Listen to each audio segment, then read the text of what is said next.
This is Hidden Killers Week in Review. A look back at the most prolific stories of the week.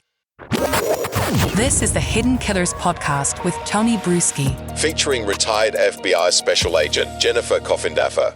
Nikolai Mew, he has been found guilty in the Apple River stabbing. Not of intentional homicide, though, but involuntary homicide. There's a big difference there. Lesser charges, technically, because intentional would mean he was sitting at the side of the river going, I'm going to go kill some kids. Clearly not what happened. But in the heat of that moment, did he make the right decision to pull out that knife, which ultimately led to the death of one individual and injuring four others? Joining me to discuss, Jennifer Coffindaffer, retired FBI special agent. At the end of the day, this was an interesting one. We had lies coming from both sides of this, which kind of tainted it a little bit for who are you going to believe. But at the end, we also had a video that clearly showed what happened. So people can say what they want, claim what they want, reinvent or have memories that are false, but the video did not lie.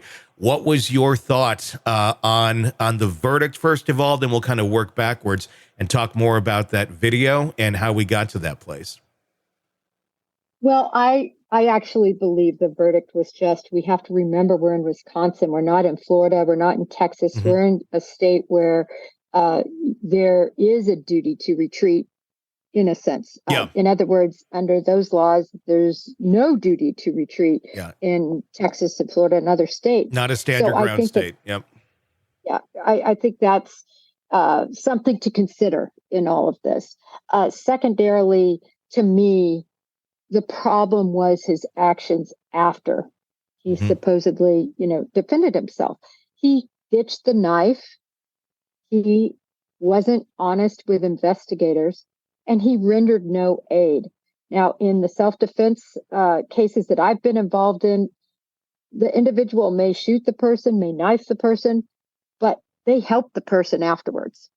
That was not what you saw here. I understand there's all sorts of different circumstances, but in my opinion, it was his actions after that led to this verdict. But how would he have helped the people afterwards? They had been attacking him, a giant mob of fit young adults against a 57-year-old man who had quadruple bypass surgery not that far back. After he got out of that moment and everybody ran away from him, I don't know a scenario where he's going to go back to them and help, especially if he just stabbed them and you have all these people. I don't know that it would have ended very well for Nikolai had he gone back to the group to try and help. Well, I definitely need to dial this in, what I mean by render aid or help. You got to call 911. Okay. You got to do something. Sure. Okay. You've got to tell people, you got to do something. Yeah. You get out of the situation and you immediately try to dispatch rescuers. Mm-hmm. So it's definitely, he shouldn't have been going anywhere near them from mouth to mouth, but somehow rendering aid on their behalf. Okay. Yeah, I wasn't very specific. Sorry, Tony. Sure. No, that makes more sense in that sort of scenario. But you look at the video, you watch it. This was and the actions after. Let's talk about that for a second, where he didn't render aid.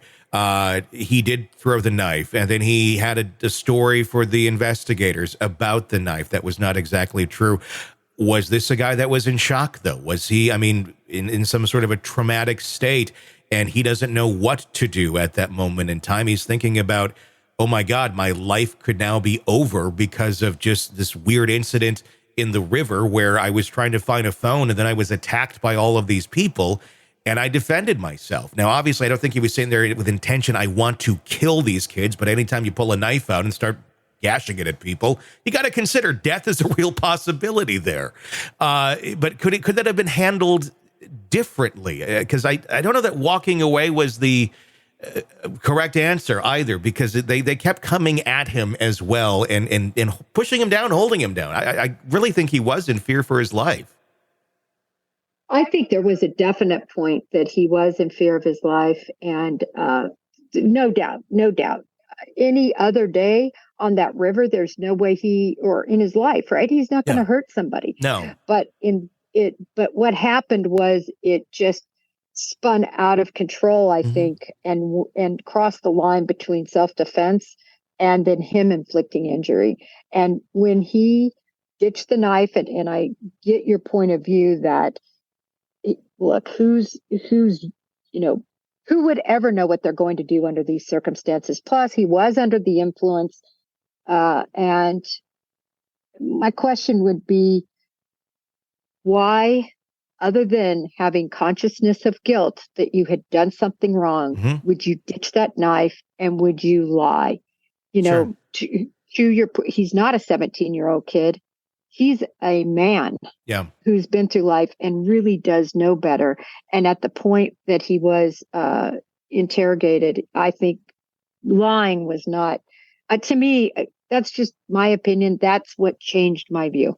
So had he not lied about this, had he been more straightforward, would that have changed the outcome of this? Had he called 911, would that change the outcome? Is it what he did after the fact that ends up making this a totally different way of looking at the case?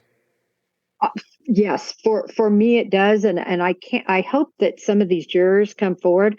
But I think if he wouldn't have ditched the knife, if he would have been completely forthcoming and just said kind of what he said on the stand, I was in fear for my life, and explained the whole situation.